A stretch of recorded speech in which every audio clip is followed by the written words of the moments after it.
Dan, welcome back to Trent Bridge. It's your fifth year here now. How does it feel to walk through those white gates and to be back here? Yeah, it's just another home ground for me. Really, it's really looking forward to being back and playing again. I've loved my time here the last few years. We've had a lot of success, and I've made some really good friends. So it's I love playing out on this ground. It's a fantastic surface. It's one of, if not the best T20 ground in the world. I think it's the wicket's fantastic. The outfield's fast, and it's just a really good place to play. And you returned to us following a pretty exciting winter, champions in the Big Bash with the Renegades. Just tell us a bit about that experience. Yeah, that was a fantastic win for us. We probably didn't play as well as we would have liked throughout the year, but we scrapped really well. We got ourselves in positions where someone in the team stood up and got us over the line. So fantastic to have Harry over there with us as well. Harry Gurney did really, really well. Won us a lot of games bowling there at the death, and did a great job. So I was really pleased for him and the way that he went, and really glad that he got that opportunity to perform in such a big tournament like the Big Bash. And I think it was your quote about Harry that he's the best death bowler in the world. How excited are you about getting back out on the pitch with him? Yeah, very excited. Thankfully, he backed me up when I said that. He did a wonderful job. Yeah, did a wonderful job in the Big Bash for us, and looking forward to playing with him again out here, and all the guys that I've been able to play with the last 5 years.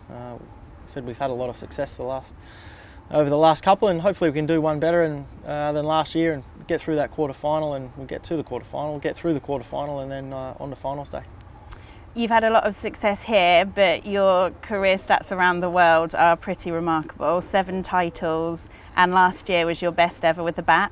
How do you explain that success, and how do you keep on improving?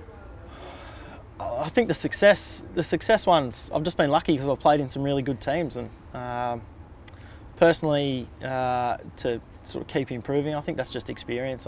My body's good. I've been nice and fit. So the personal performances, I think, are just all based on experience. I've played in, been playing for a fair while now, and you just see a lot of situations that you've been in before, and you try and learn from them each time you come across them again. Last year you had your best batting average for Notts, and I think for any team that you've played in any season. How do you keep motivated when you've already had such success to carry on? Personally, all I'm really worried about is winning, and just whatever situation I go into bat, it's just do whatever the scoreboard or the team really needs done at that stage. So luckily enough, I got a few runs last year and did okay, but this year it might mean that with a couple of recruits up the top there, and Duckett and Joe Clark, Ben Slater now.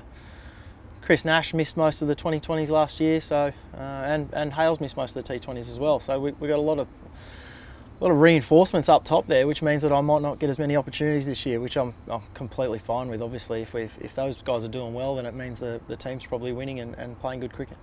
You talk of those new signings. It is a very new look team that you'll be captaining this year, and we had a taste of that excitement from them in the Royal London One Day Cup, where we had a home semi-final here after topping the group.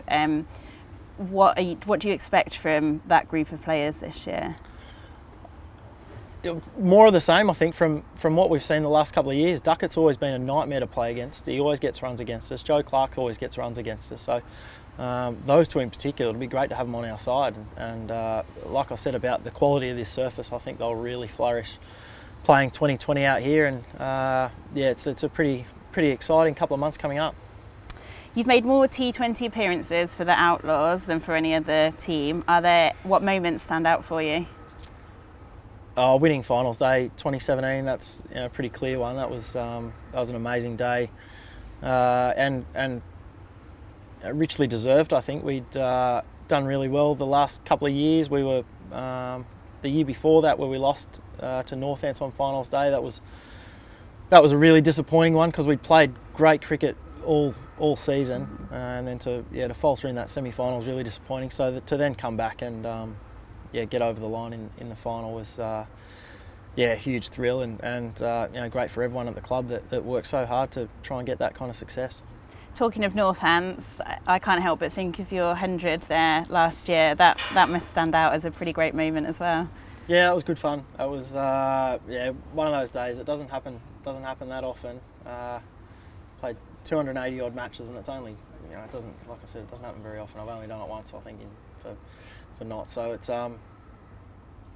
just one of those days. It was the game was set up perfectly. The boys got us off to a really good start, and luckily I got away with a few, and got a decent total. What can we expect on the 18th of July when we begin our campaign here at Trent Bridge from the Outlaws team this year?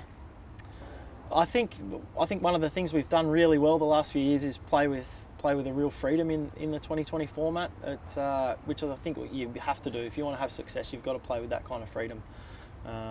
Guys have got the courage to just go out and try and hit balls for six whenever they want, and showcase their skills, bowl their Yorkers, bowl their slow balls, take some amazing catches.